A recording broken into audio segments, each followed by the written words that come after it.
പിതാവിൻ്റെയും പുത്രൻ്റെയും പരിശുദ്ധാത്മാവിൻ്റെയും നാമത്തിൽ ആമേൻ. കർത്താവേ, നിന്റെ വിശുദ്ധ പൗരോഹിത്യത്തെ മഹത്വപ്പെടുത്തണം. കർത്താവെ, സഭയിലുള്ള സാന്നിധ്യം പ്രകടമാക്കണം.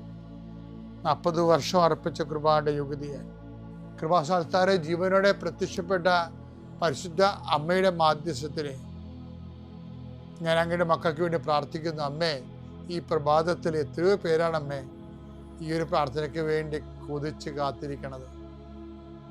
അവർക്ക് എവിടെ എന്തെല്ലാമോ കാര്യങ്ങളുണ്ട്. ഇന്ന് അവരുടെ കഴിവിൽ നിൽക്കാത്ത കാര്യങ്ങളുണ്ട്. കർത്താവേ, അങ്ങയുടെ മക്കളുടെ കഴിവിൽ നിൽക്കാത്ത കാര്യങ്ങൾ, ആ കാര്യങ്ങളെ കുറിച്ച് ഓർക്കുമ്പോൾ ഭയവും പേടിയും പ്രയാസവും സങ്കടവും നിരാശയും ഒക്കെ തോന്നുന്ന വിഷയങ്ങൾ, വ്യക്തികൾ, അതെല്ലാം യേശുക്രിസ്തു നാമത്തിൽ ഞാൻ ബന്ധിക്കുന്നു. കർത്താവേ, അങ്ങയുടെ മക്കള് ഇനി സമാധാനത്തിൽ വിട്ടേക്കണമെന്ന് പറഞ്ഞില്ലേ യേശു. ഞങ്ങളുടെ ദാസനെ എൻ്റെ രക്ഷ ഞാൻ എൻ്റെ കണ്ണുകൊണ്ട് കണ്ടിരിക്കുന്നു. അങ്ങയുടെ ദാസനെ സമാധാനം വിട്ടേക്ക്. സമയം ദീർഘദർശി പറഞ്ഞതുപോലെ അങ്ങയുടെ മക്കൾ ഈ പ്രാർത്ഥനയ്ക്ക് ശേഷം സമാധാനം കണ്ടെത്താൻ ഇടയാക്കണം പ്രാർത്ഥിക്കുന്നു. നിങ്ങളുടെ ജീവിത ചിന്തകള്, നിങ്ങളിന്ന് പോകാനിരിക്കുന്ന ഇടങ്ങള്, സംസാരിക്കുന്ന വ്യക്തികള്, ഒപ്പിടുന്ന പേപ്പറുകള്, എഴുതുന്ന രേഖകള്, എൻ്റെ മക്കള് ജീവിത ഉപായത്തിന് വേണ്ടിയും മേൽഗതിക്ക് വേണ്ടിയും ജോലിക്ക് വേണ്ടിയും ജോലിയുടെ അനുബന്ധ കാര്യങ്ങൾക്ക് വേണ്ടിയും എവിടെയെല്ലാം യാത്ര ചെയ്യുന്നു, ആരോടെല്ലാം സംസാരിക്കുന്നു, ഫോൺ ചെയ്തിട്ട് എന്തെങ്കിലും ഡേറ്റോ കാര്യമോ തീരുമാനമോ വാക്കോ പ്രവൃത്തിയോ തീരുമാനമോ കിട്ടാൻ വേണ്ടി കാത്തിരിക്കുന്നു. അതെല്ലാം മക്കൾക്ക് അനുകൂലമാവുകയും അത് ഈശോയുടെ നാമത്തിൽ ഞാൻ നിങ്ങളെ അനുഗ്രഹിക്കുകയും ചെയ്യുന്നു. എൻ്റെ കർത്താവ്, മനുഷ്യൻ്റെ ഭീഷണി കാരണം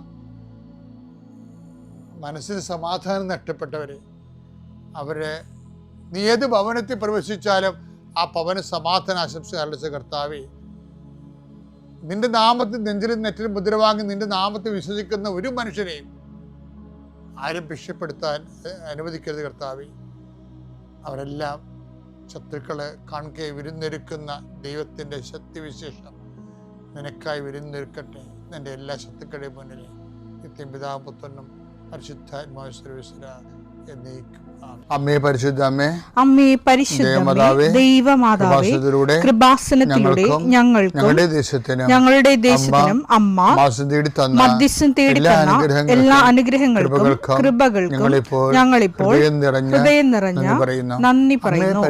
അമ്മേ പരിശുദ്ധമ്മേ ദൈവമാതാവേ, 2004 ഡിസംബർ 7 ഉച്ചകഴിഞ്ഞ് 2:30 കൃപാസനത്തിൽ സംഭവിച്ച അമ്മയുടെ പ്രത്യക്ഷപ്പെടലിനെ കുറിച്ച് തിരുസഭയ്ക്ക് സമർപ്പിച്ചിരിക്കുന്ന പഠനരേഖകളുടെ മേൽ സഭാത്മകമായ പഠനം ആരംഭിക്കുവാൻ ഞങ്ങൾ പ്രാർത്ഥിക്കുന്നു. അമ്മേ പരിശുദ്ധമേ, ഭൂസ്വർലോകങ്ങളുടെ രാജ്ഞിയായ അങ്ങേയ്ക്ക് ഭൗമസംരക്ഷണത്തിനായി പ്രപഞ്ചപ്രകൃതിയെ തന്നെ തിരുസഭ പ്രതിഷ്ഠിക്കുവാൻ ഈ പ്രത്യക്ഷീകരണം വഴി ഇടയാക്കണമേ. പരിശുദ്ധമേ, ജപമാല മാതാവേ, സകല കൃപാസനം പ്രാർത്ഥനയോടും ചേർത്ത് ഞങ്ങളിപ്പോൾ പ്രാർത്ഥിക്കുന്ന ഈ കുടുംബത്തിന്റെ പ്രത്യേക നിയോഗം പറ മക്കളെ.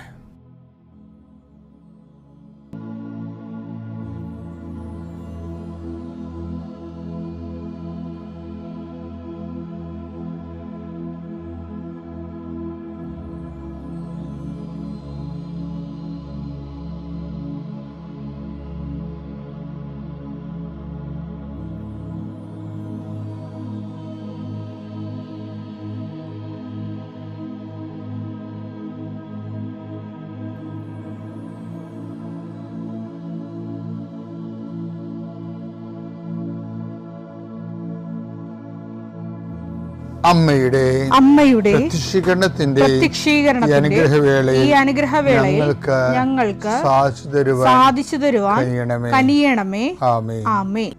എന്റെ പ്രിയപ്പെട്ടവരെ, നമ്മൾ ഇന്നലെ ഒരു വചനം കണ്ടല്ലേ? ഇന്നലെ എന്ത് വചനം കണ്ടേ? സഭാപ്രസംഗി 7:29 അതൊന്ന് വായിച്ചേ. ഇന്നലെ വായിച്ചത് ദൈവം മനുഷ്യനെ സരള ഹൃദയനായിട്ട് സൃഷ്ടിച്ചു. എന്നാൽ അവന്റെ സങ്കീർണ പ്രശ്നങ്ങൾ അവന്റെ തന്നെ സൃഷ്ടിയാണ്. അപ്പൊ ഈ സങ്കീർണത ഉണ്ടാക്കണില്ലേ ജീവിതത്തില് വളരെ ലളിതമായൊരു ജീവിതമായിരുന്നു. അതിന് സങ്കീർണത ഉണ്ടാക്കിയത് ആരാണ്? ദൈവമല്ല, നമ്മൾ തന്നെയാണ് ഉണ്ടാക്കിയത്. അല്ലെങ്കിൽ നമ്മളെ കൊണ്ട് ആരെങ്കിലും ഉണ്ടാക്കിച്ചായിരിക്കും. ജീവിതം സങ്കീർണമാകുന്നതിനോട് ദൈവം ഒരു വിമുഖതയുള്ള ആളാണ്. ജീവിതമേ, കാര്യം ജീവിതം ബേസിക്കായിട്ട് സങ്കീർണമല്ല, അത് ലളിതമാണ്. അപ്പം ദൈവത്തിൻ്റെ ഒരു കാഴ്ചപ്പാട് നമ്മളാണ് നമ്മുടെ ജീവിതത്തിന് സങ്കീർണമാക്കിയെന്നാണ്. എന്ന് വെച്ചാൽ എന്താ? ദൈവത്തിൻ്റെ അല്ലാത്ത വഴികൾ തിരഞ്ഞെടുത്തു. അത് പറയല്ല, എൻ്റെതല്ലാത്ത പദ്ധതികൾ നിരൂപിച്ചവർക്ക് ദുരിതമെന്ന്. എടുത്തേ യെശയ്യാ 30:1 കർത്താവ് അരുളി ചെയ്യുന്നു, എന്റേതല്ലാത്ത പദ്ധതികൾ നടപ്പിലാക്കുകയും എനിക്ക് അഹിതമായ സഖ്യം ഉണ്ടാക്കുകയും ചെയ്ത് പാപം കുന്നുകൂട്ടി. അതാണ് ജീവിതത്തെ സങ്കീർണമാക്കണം എന്ന് പറയുന്നത്. പാപം കുന്നുകൂട്ടി എന്ന് പറയുമ്പോൾ പാപം കുന്നുകൂട്ടുന്ന ഒരു പദ്ധതിയാണെങ്കിൽ ഓർക്കുക, അത് ദൈവത്തിൻ്റെ അല്ലെന്ന്. അത് മനസ്സിലാക്കാനുള്ള കോമൺ സെൻസ് പോരെ? വിവേചനമായിട്ട് പരിശുദ്ധാത്മാവ് ദാനം വേണോ? പാപം കുന്നുകൂട്ടിയ അനുസരണമില്ലാത്ത സന്തതികൾക്ക് ദുരിതം. ഈ ദുരിതം ഉണ്ടാക്കുകയും അതിൻ്റെ ബൈ പ്രോഡക്റ്റായിട്ട് പാപങ്ങൾ ഉണ്ടാകുകയും ചെയ്യുമ്പോൾ ഓർക്കുക, ആ പദ്ധതി നമ്മളുണ്ടാക്കിയതാണ്. അത് സഭാപ്രസംഗം 7:29 പറയുന്ന പോലെ ദൈവം സലഹനായിട്ട് സൃഷ്ടിച്ചു. സങ്കീർണങ്ങളായ പ്രശ്നങ്ങൾ നമ്മുടെ തന്നെ സൃഷ്ടി കൊണ്ടാണ് ഈ പാപം കുന്നുകൂടിയതും ദൈവത്തിൽ നിരക്കാത്ത ബന്ധം ഉണ്ടാക്കിയതും. അപ്പോൾ ദൈവത്തിൽ നിരക്കാത്ത ബന്ധം ഒരു ബന്ധം, അത് വിവാഹബന്ധമായാലും മനസ്സമ്മതമായാലും നിനക്കിഷ്ടപ്പെട്ടാൽ നല്ല ചിന്തിക്കേണ്ടത് ദൈവത്തിൽ നിരക്കുന്നതാണോ എന്ന് ചിന്തിക്കണം. അപ്പോൾ കുറേയൊക്കെ നമുക്ക് അന്വേഷിച്ചാൽ അറിയാൻ പറ്റും, കുറേയൊക്കെ നമ്മൾ പലവട്ടം പ്രാർത്ഥിക്കേണ്ടി വരും. പലവട്ടം അതിൻ്റെ ഓരോ വിശദാംശം കിട്ടാൻ വേണ്ടിയേ, ഡീറ്റെയിൽഡ് വിശദാംശം കിട്ടാൻ വേണ്ടി പെറ്റ് സ്കാനിങ് ഉണ്ട്. അതുപോലെ പ്രാർത്ഥിക്കുമ്പോൾ നമുക്ക് ജനറൽ മെസ്സേജ് കിട്ടും, ഡീറ്റെയിൽ കിട്ടത്തില്ല. അപ്പോൾ പെറ്റ് സ്കാനിങ് പോലെ ഡീറ്റെയിൽ കിട്ടാൻ വേണ്ടി നമ്മൾ വീണ്ടും ആ വിഷയം പ്രാർത്ഥിച്ചു പോകണം. അത് നമുക്ക് അന്വേഷിക്കാൻ പറ്റുന്നതൊക്കെ അന്വേഷിക്കുകയും ചെയ്യണം, പ്രാർത്ഥിക്കുകയും ചെയ്യണം. നമ്മൾ ഒരിക്കലും സ്റ്റിക്ക് ഓൺ ചെയ്യരുത്. സ്റ്റിക്ക് ഓൺ ചെയ്താലേ നമ്മൾ ശരിക്കും പറഞ്ഞാൽ ദൈവപദ്ധതി അറിയാത്ത അന്ധന്മാരായിട്ട് മാറും. അപ്പം അതെന്താ വിഷയം? അങ്ങനെ എന്താ ചെയ്യണമെന്ന് വെച്ച് കഴിഞ്ഞാൽ, ഇപ്പം ഞാനൊക്കെ ആണെങ്കിൽ എന്ത് ചെയ്യുമെന്ന് ഞാൻ പറയാം. ഒരു വിഷയം വന്ന് ഞാൻ എന്ത് ചെയ്തത്, ഞാൻ ചെയ്യണത്, ഇപ്പം എനിക്കൊരു വിഷയം വന്നു, എനിക്കത് ഗെറ്റ് ചെയ്യാൻ പറ്റുന്നില്ല എന്ന് കണ്ടാൽ ഞാൻ ദിവ്യകുർബാനയെടുത്തിരിക്കും. എന്തിനാ അങ്ങനെ ഇരിക്കണത്? നമുക്കറിയാം അത് ആ ഇരിപ്പിന് കുറേ വചനങ്ങളുണ്ട്. കാര്യം, നിന്റെ മുമ്പിൽ നിന്ന് ഞങ്ങൾ എവിടെ പോകും? പത്രോസ് ചോദിക്കണില്ലേ, നീ അല്ലാതെ ഞങ്ങൾ എവിടെ പോകും? പത്രോസിന്റെ വല്ലാത്ത ചോദ്യങ്ങൾ ഒരെണ്ണമാണത്. അടുത്ത ആ വചനം എടുത്തേ, യോഹന്നാൻ 6:68. കർത്താവേ, ഞങ്ങൾ ആരുടെ അടുക്കിലേക്ക് പോകും? നിത്യജീവന്റെ വചനങ്ങൾ നിന്റെ പക്കലുണ്ട്. അപ്പൊ നിന്റെ പക്കൽ നിന്ന് വരുന്ന വചനങ്ങൾക്ക് നിത്യജീവൻ ഉണ്ടെന്നതിൻ്റെ അർത്ഥം.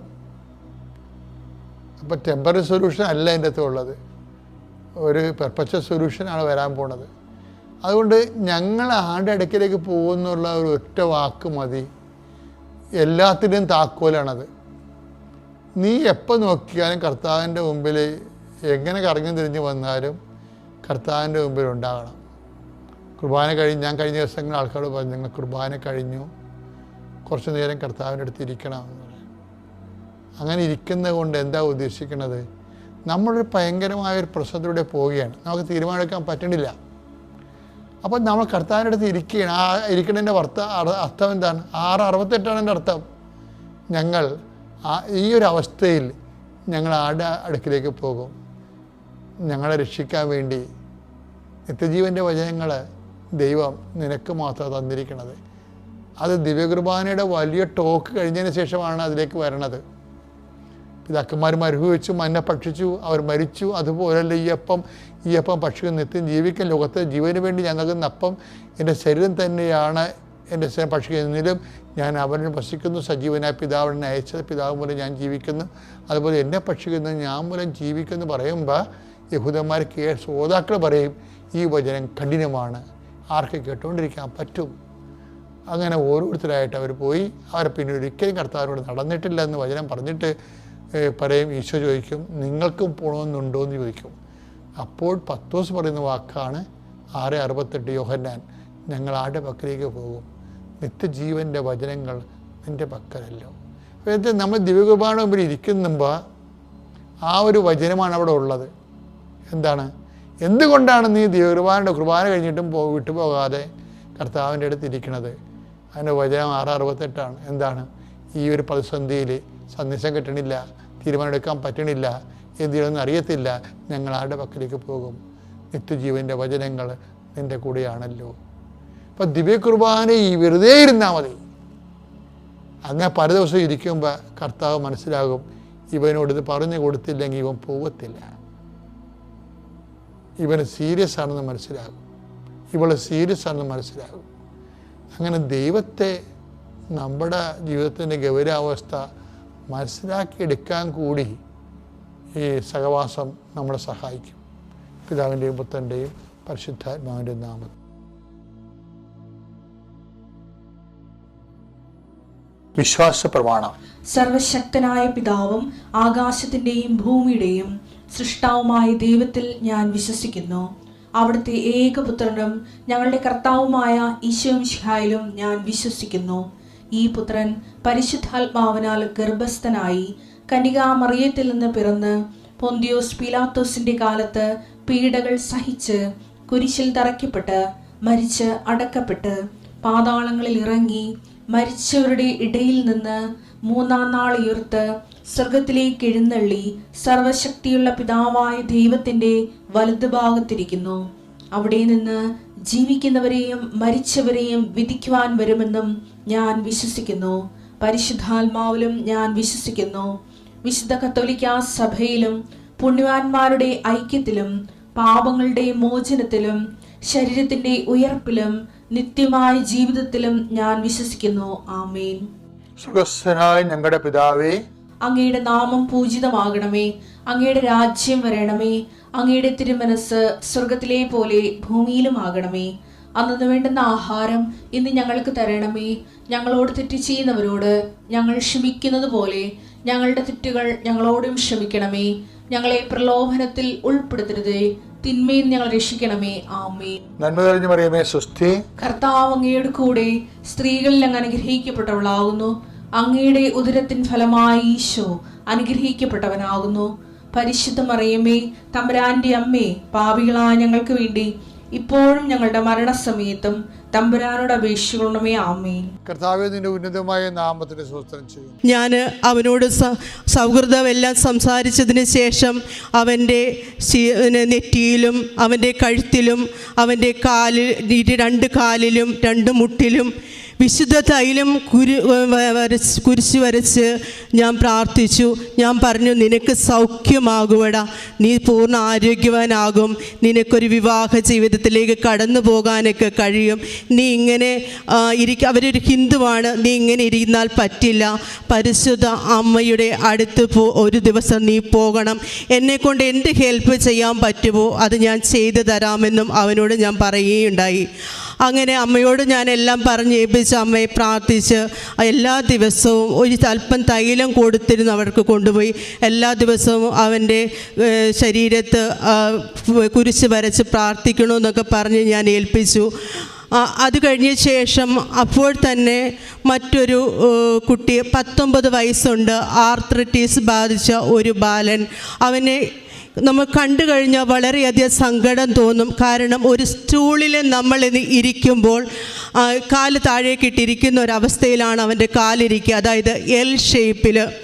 ആ കുഞ്ഞിനെ കണ്ടപ്പോൾ പെട്ടെന്ന് ആ കുഞ്ഞിനെ ഒരു അറ്റൻഡർ ഇങ്ങനെ അവൻ്റെ വീൽ ചെയറിൽ തള്ളിക്കൊണ്ട് വന്നിട്ട് അവനെ ബെഡിൽ കൊണ്ട് പിടിച്ച് കിടത്തി. എന്നിട്ട് ഇത്രയും വാക്ക് മാത്രം ഞാൻ കേട്ടു, എടാ നിനക്ക് വേണ്ടി ഞാൻ പ്രാർത്ഥിച്ചു കൊള്ളാം, നീ സൗഖ്യം പ്രാപിക്കുമെന്ന്. അപ്പോൾ എനിക്ക് ഭയങ്കരമായ പെട്ടെന്ന് ആരോ എന്നെ വിളിച്ച് നിർത്തുന്ന പോലെ എനിക്ക് തോന്നി. ഞാൻ നോക്കുമ്പോൾ ആജാനുബാഹുവായ ഒരു മനുഷ്യൻ, ഒരു പൊക്കമുള്ള നല്ല വെളുത്ത നിറമുള്ള ഒരു മനുഷ്യൻ തിരിഞ്ഞു പോകുന്നതാണ് ഞാൻ കണ്ടത്. പക്ഷേ എൻ്റെ ഈ കേട്ട വാക്ക് ഇപ്പോഴും എൻ്റെ ചെവിയിലുണ്ട്, നീ സൗഖ്യമാകുവേടാ, നിനക്ക് വേണ്ടി ഞാൻ പ്രാർത്ഥിച്ചു കൊള്ളാമെന്ന്. അപ്പോൾ എനിക്കതൊന്നും തോന്നിയില്ല. ഞാൻ ഈ കുഞ്ഞിൻ്റെ അടുത്തും ഇവനെ കുരിശ് വരച്ച ശേഷം അതിൻ്റെ അടുത്തും പോയി അതിൻ്റെ കാലിൽ കുരിശ് വരയ്ക്കാൻ നോക്കിയപ്പോൾ ഞാൻ നോക്കുമ്പോൾ ഒരു പാറയുടെ പുറം എങ്ങനെ ഇരിക്കുന്നു അതുപോലെ ആ കുഞ്ഞിൻ്റെ കാലിരിക്കുന്നു. കണ്ടപ്പോൾ പെട്ടെന്ന് എൻ്റെ ഉള്ളിലൊരു വേദനയുണ്ടായി. ദൈവമേ, ഈ കാലിൽ ബ്ലഡ് സർക്കുലേഷനൊന്നും ഇല്ലേ? എന്നാലും ഞാൻ കുരിശ് വരച്ച് പ്രാർത്ഥിച്ചിട്ട് പറഞ്ഞു, വീട്ടിൽ പപ്പയുണ്ട് പ്രായമായത്, ഞാൻ വീട്ടിൽ പോയിരുന്ന് പ്രാർത്ഥിച്ചോളാം, എങ്കായാലും നിങ്ങൾ ചേച്ചി പ്രാർത്ഥിക്കണമെന്ന് പറഞ്ഞ് എൻ്റെ കുറച്ച് സാക്ഷ്യങ്ങളൊക്കെ എൻ്റെ അമ്മയോട് പറയുകയുണ്ടായി. എന്നിട്ട് ഞാൻ ഇവരെ രണ്ടുപേരെയും വിട്ടിട്ട് ഇവരുടെ കയ്യിൽ നേർച്ച വസ്തുക്കളൊക്കെ കൊടുത്തിട്ട് ഞാൻ വീട്ടിൽ പോരുകയും ചെയ്തു. പിറ്റേ ദിവസം ഞാൻ എൻ്റെ ആ ഫ്രണ്ടിനെ വിളിച്ചപ്പോൾ അവൻ എന്നോട് പറഞ്ഞു, എടി നീ ഇന്നലെ കണ്ട് നമ്മുടെ തൊട്ടടുത്ത് ബെഡിൽ കിടന്ന അലൻ എന്ന കുട്ടി ഭയങ്കരമായിട്ട് സൗഖ്യം പ്രാപിച്ചിരി, അവൻ വളരെ ഒത്തിരി വ്യത്യാസം അവനുണ്ടായി, അവരുടെ അമ്മയും ആ മകനും വളരെയേറെ ഹാപ്പിയാണെന്ന് എൻ്റെ അടുത്ത് പറഞ്ഞു. അങ്ങനെ ഇരിക്കുമ്പോൾ ഞാൻ ആ ചേച്ചിനെ വിളിച്ചില്ല. ഇവർ പിറ്റേ ദിവസം ഡോക്ടർ പറഞ്ഞു, നിന്നിൽ അത്ഭുതകരമായ ഒരു മാറ്റം കാണുന്നല്ലോ, എന്താണ് നിനക്ക് സംഭവിച്ചത്? കാരണം ആ കുട്ടിയെ 2.5 മാസക്കാലം മെഡിക്കൽ കോളേജിൽ ചികിത്സിച്ചതായിരുന്നു. അതുപോലെ അവനെ പുഷ്പഗിരി ഹോസ്പിറ്റലിലും കുറേ നാൾ കിടത്തിയിരുന്നു. അവൻ നല്ല മിടുക്കനും സമർത്ഥനുമായൊരു കുട്ടിയാണ്, നന്നായി പഠിക്കുന്നൊരു കുട്ടിയാണ്. അവരുടെ അമ്മ ഈ മകനെയും കൊണ്ട് നടക്കാൻ തുടങ്ങിയിട്ട് നാളേറെയായി. എങ്കിലും ഞാൻ ചേച്ചിയോട് ഞാൻ ഫോണിൽ വിളിച്ചിട്ട് ഞാൻ തളർവാദ രോഗിയുടെ ഈ വചനങ്ങളൊക്കെ വായിച്ച് റെക്കോർഡ് ചെയ്തിട്ട് ഞാൻ ചേച്ചിക്ക് അയച്ചു കൊടുക്കും. ചേച്ചി മോനെ കേൾപ്പിക്കണം കേട്ടോ, നന്നായിട്ട് പ്രാർത്ഥിക്കണം, എന്തുണ്ടെങ്കിലും. അവർ മാർത്തോമക്കാരാണെന്നാണ് എനിക്ക് തോന്നുന്നത്, പക്ഷേ അവർക്ക് അമ്മയെക്കുറിച്ച് വലിയ അറിവൊന്നുമില്ല. എങ്കിലും ചേച്ചിക്ക് ഭയങ്കര വിശ്വാസമുണ്ട്. എന്നോട് പറഞ്ഞു, മോളെ ഇങ്ങോട്ട് വിട്ടത് അമ്മ തന്നെയാണെന്നും എനിക്ക് നല്ല വിശ്വാസമുണ്ടെന്ന് ചേച്ചി എൻ്റെ അടുത്ത് ഫോണിൽ തന്നെ പറഞ്ഞു. അവർക്ക് എന്തെന്നറിയത്തില്ല, സംസാരിക്കുമ്പോൾ വളരെയേറെ സന്തോഷം. അങ്ങനെ ആ കുട്ടിക്ക് സൗഖ്യം ലഭിച്ചുകൊണ്ടിരിക്കുന്നു. കഴിഞ്ഞ ദിവസം 20 വർഷക്കാലമായി ഈ തളർവാദ രോഗം പിടിച്ചുവിട്ട ആ മകൻ എന്നോട് പറയുക, എടി ഞാൻ വീട്ടിൽ അമ്മ പുറത്തൊക്കെ പോയിട്ട് വരുമ്പോൾ ഞാൻ ഭക്ഷണമൊക്കെ വെക്കാൻ തുടങ്ങിയെന്ന്. അത്ര വലിയ ഒരു അനുഗ്രഹം ആ മകന് ലഭിച്ചു. കാരണം വിശ്വാസത്തോടെയുള്ള പ്രാർത്ഥന രോഗിയെ സൗഖ്യപ്പെടുത്തുമെന്നുള്ള വചനം എപ്പോഴും എല്ലാവരുടെയും ഹൃദയത്തിൽ ദീർഘനാൾ പ്രാർത്ഥനയിലിരിക്കുവാൻ ദൈവം അനുഗ്രഹിക്കട്ടെ എന്ന് പ്രാർത്ഥിക്കുന്നു. അതുപോലെ കാരുണ്യ പ്രവർത്തികൾ, എന്നിൽ ആർക്കെങ്കിലും രോഗാവസ്ഥകളിലുള്ള ആർക്കെങ്കിലും എന്തെങ്കിലും സാമ്പത്തികമായി സഹായം ആവശ്യമുണ്ടെങ്കിൽ അത് എത്തിച്ചു കൊടുക്കുവാനും ആരിലൂടെയെങ്കിലും മറ്റുള്ളവർക്ക് വേണ്ടി എന്തെങ്കിലുമൊക്കെ നന്മ ചെയ്യാൻ കിട്ടുന്ന അവസരങ്ങളൊന്നും പാഴാക്കാതെ, അതുപോലെ കൃപാസനം പത്രങ്ങളൊക്കെ ഓരോരുത്തർക്കും കൊടുത്ത് അവരോട് എനിക്ക് കിട്ടിയ സൗഖ്യത്തെക്കുറിച്ച് പറയുവാനുമൊക്കെ ഒത്തിരി അനുഗ്രഹം എൻ്റെ അമ്മ ഈശോ എനിക്ക് തന്നിട്ടുണ്ട്. ഞാൻ 6 വർഷക്കാലത്തോളമായി അമ്മയുടെ ഒരു സ്ഥിരം സാക്ഷിയായെങ്കിലും ഞാൻ ആദ്യമായിട്ടാണ് സാക്ഷ്യം പറയുന്നത്. സാക്ഷ്യം പറയാൻ എനിക്ക് ഭയമായതുകൊണ്ട് ഞാൻ മടിച്ചിരിക്കും. അപ്പം ഞാൻ കുറേ ദിവസം അമ്മയോട് പറഞ്ഞു, മാതാവേ, എനിക്ക് എന്തായാലും അമ്മയുടെ നടയിൽ വന്ന് സാക്ഷ്യം പറയണം.